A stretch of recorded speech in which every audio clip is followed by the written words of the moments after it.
वैवाहिक जीवनाचे जर का आपण म्हणालो तर मग तिकडे काही पॅटर्न नाहीच आहे. म्हणजे जनरली असं म्हणतात की जे ज्यांचं लग्न नुकतंच झालं आहे, एकमेकांचं त्यांचं जुळलं नाही म्हणून त्या लोकांनी जाऊन काहीतरी त्या त्या स्त्रीने केस केला असेल की बाबा तिचं कुठेतरी तिला तो लग्न मान्य नव्हता किंवा ती लग्नानंतर ॲडजस्ट करू शकली नाही किंवा काहीही तिला कारण झालं असेल म्हणून त्यांचं म्हणजे जो काय आहे डिवोर्स झाला असेल असं म्हणतात.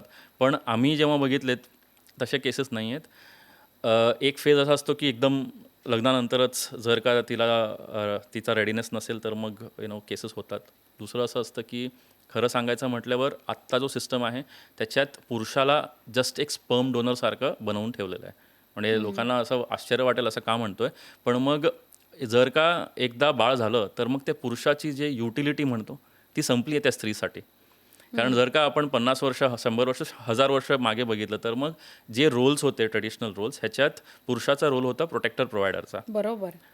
तो करता सवरता जो होता तो पुरुष होता. आज त्याची गरज नाही आहे. कारण ती बायका स्वतः ती कमवती कमवते झाली. आणि स्टेट जो आहे तिचा प्रोटेक्टर आहे. काही झालं तर मग पोलीस फोन केलं तर पिझ्झा डिलिव्हरीसारखं फोन केलं तर का ते पोलीस घरी येऊन तिचा कंप्लेंट घेऊ शकतात. मग प्रोटेक्टरची तिला गरज नाही नाही. म्हणजे हे 14 वर्षांच्या अनुभवातनं आलेलं वाक्य आहे की एकटोकाचं वाक्य आहे की नाही, आता आम्ही असं. हे जे बघितलेलं आहे लोकांचे केसेस बघितले त्याच्याच प्रमाणे आपण विचार करतो की का असं होतंय. म्हणजे तसंच म्हणजे त्याचं कारण पण मी देतोय की एकतर लग्न झाल्यानंतर ते वेगळे होतात, विभक्त होतात किंवा मूल झाल्यानंतर किंवा प्रेग्नन्सी झाल्यानंतर किंवा मूल झाल्यानंतर तो जो विभक्त होण्याचा जो प्रमाण आहे तो पण वाढलेला आहे. म्हणजे ह्याच्यावरनं तरी आपण समजू शकतो की बाबा त्याची युटिलिटी संपली. दुसरी युटिलिटी असते की तो लोन भरतोय. हो. EMI संपलेत. ओके. तो जो भाग आहे 35 to 40च्या एजच्या आसपास किंवा 12-15 वर्षाचे जे काय त्यांचे लोनचा वगैरे असतो त्याचं लोन संपलं की मग नंतर EMI संपले की त्याच्यावरती केसेस टाकणार. तो एक असतो आणि सर्वात वाईट जे आम्ही आता बघतोय की रिटायर झाल्यानंतर घरात फक्त मुली असतील.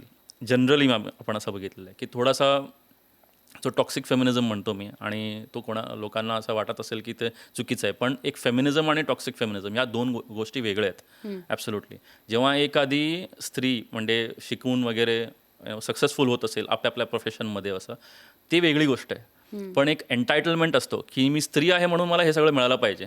ही जी चुकीची टॉक्सिक फेमिनिझम आहे ना, त्याच्यामुळे खूप त्रास होतो आणि हे आम्ही बघितलेलं आहे की जिकडे जास्त फक्त एकच मुलगी किंवा 2च मुली असतील घरी, मग त्या पुरुषाचं चालणं थोडंसं कमी होऊन जातं किंवा त्यांनाच कळत नाही की त्यांच्यावरती कसे त्यांच्याकडनं जास्तीत जास्त एक्स्ट्रॅक्ट होतोय आणि कुठे ना कुठे जर का ते थांबलं, पुरुष देऊ शकला नाही किंवा त्यांचं काहीतरी विस्कटलं, तर मग रिटायरमेंटच्या नंतर पुरुषांवर केसेस टाकून त्यांना घरातून बाहेर काढणं, हे प्रमाण खूप वाढलेलं आहे.